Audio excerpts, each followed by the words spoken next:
Let's hear the Psychology of Money book in audio form and brief experiment has done for explaining this book. Let's start. The first lesson is that no one is crazy. It is not clear where Housel gets the number from, but he states that a person's personal experiences with money make up 0.000000001% of what's happened in the world, but those experiences make up around 80% of what we think of the world. Housel's theory is that our relationship with money is based on the experiences we have had with it in the past. Everyone has had different experiences. Therefore, when you see someone make a financial decision that you would not make, don't judge them. The person's experiences have taught them to make that decision. However, Housel cautions the reader against making financial decisions based solely on experiences. Instead, Housel suggests that the reader should make financial decisions based on goals and objectives. The second lesson is around luck and risk. Housel states that actions outside of your control will have more impact on your investments than anything that you can do to influence them. As an example, he looks at the case of Bill Gates. Similar to the case that Malcolm Gladwell made in Outliers, Bill Gates is clearly very intelligent and worked extremely hard. However, he also had the good fortune to go to one of the few schools in the world at the time that happened to have a computer. This gave him a competitive advantage. There was a degree of luck there that without, there would be no Microsoft and no Bill Gates, the richest man in the world. Housel notes that to combat the element of luck, we should focus on what works in general for a broad group of people rather than trying to recreate a Bill Gates-like fairy tale. Lesson 3 is all about recognizing when you have enough. Housel recounts how it tends to be rich people who do crazy things with money. The thinking is that as soon as they get rich, their goals change. They want more and more and do it in a way that puts everything they have already earned at risk. Housel says it is crucial for you to recognize when you have enough and to start playing it safe. The lesson is don't risk what you have and need for something you want and don't need. Lesson 4 is perhaps the most strongly stressed in the book. It's all about compounding and compound interest. Housel states that it is difficult for the mind to comprehend the power of compounding. This is really the crux of Housel's advice. The key to good investing is to give it time. As an investor, you don't need incredible returns. You need to have reasonable returns over a long period of time.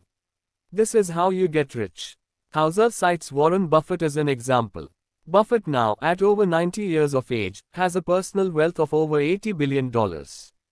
However, he started investing when he was 10 years old, and well over 50% of his was accumulated after his 50th birthday. Housel truly believes that compounding can bring you financial freedom. Lesson 5 states that being a good investor is not about making great decisions all of the time. Instead, it's about being consistent about not screwing up. This is again tied into compound interest. Housel believes not screwing up allows you to survive in the investment game for longer, therefore allowing your asset the time to compound. Housel suggests that the reader should focus on getting their finances into shape so that they cannot be broken rather than focusing on huge returns. Lesson 6 ties back into Lesson 2 and has a similar takeaway. Housel suggests that you can be wrong half the time and still make a fortune. Along the same lines as Housel mentioned with Bill Gates, Housel says that the super rich are a one in a million story. As a society, we give so much attention to the super rich that we forget this. We hold them up and idolize them, but it is almost impossible to replicate what they have done. So instead of trying to recreate what Elon Musk, Reed Hastings or Jeff Bezos do, a clear investor is someone who does the basics right. They follow the average trends by making sound, sensible decisions that help them to achieve their own realistic goals rather than trying to recreate a miracle. Lesson 7 is a lesson on perspective. Housel says that controlling your own time, your freedom, is the highest dividend that money can pay. Lessons 8 and 9 are also about perspective. Lesson 8 is the man in the car paradox. When you see a guy in a Ferrari, you don't think that you want to be friends with that guy, you think that you want to be that guy. Many people build wealth because they think it will make people like them, but all it will do is make people want to be like them, which is a very different thing. Lesson 9 is about spending money on important things. Housel states that wealth is what you don't see. It's not blingy watches or fancy cars per se. Housel advises the reader not to judge a person's wealth on what they see and in what possession people have. Housel states that true wealth is having the option to purchase more stuff than you can right now. The front cover and spine of The Psychology of Money by Morgan Housel along the same lines. Lesson 10 suggests that to save money, one of the best things you can do is remove your ego from the equation. Don't spend money on unnecessary things to keep up with the Joneses.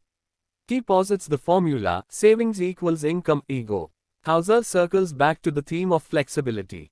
Having more savings in the bank and lower costs because you have removed the ego from your spending may mean that you can have the flexibility to work fewer hours or for a lower salary for a job you are more interested in, or to invest in an opportunity you may not have been otherwise able to. Lesson 11 is about being reasonable rather than always being rational. The same as with dieting. The most sound strategy is one you can maintain. There is a social aspect to investing that we forget, and sometimes it's impossible to always be coldly rational.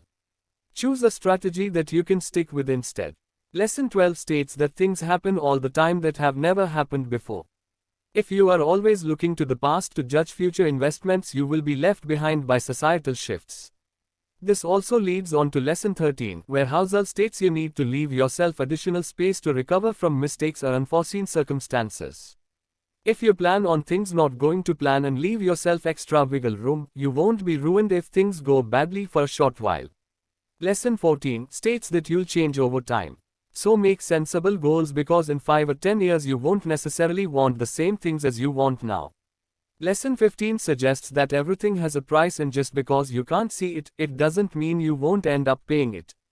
The market goes up and down. Sometimes you will lose money. If you are able to frame these dips as fees for playing the game rather than as losses, it will help you stay the course. And as Housel has covered, staying the course is how you make the big money in the long run. Lesson 16 is about being aware of who you are taking financial advice from. It's very hard to apply the advice of someone who has different amounts of money or different goals to you. It won't work in the end. Instead, look at the average and do what works for people in your situation in general. Advertisement. Lesson 17 is to be optimistic. That will help you stay in long term. View blips as what they are, blips. Generally, things will get back on track and grow again. All you need to do is sit tight and ride it out. Lesson 18 is that appealing fiction and why stories are more powerful than statistics. It's easy to get caught up in a good story, but you have to be careful because some stories can be too good to be true. Housel uses the example of World War I. It was the war to end all wars.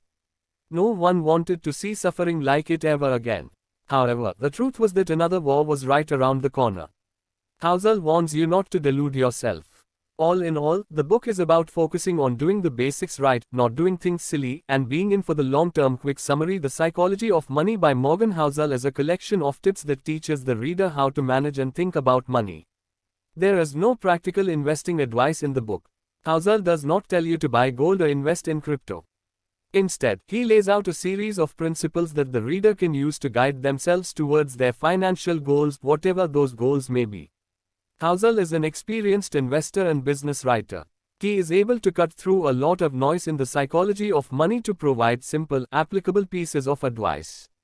The Psychology of Money is a very interesting read for anyone looking to get their finances in order and start using their money intelligently. That's it. Thanks for listening. Do like, share and subscribe.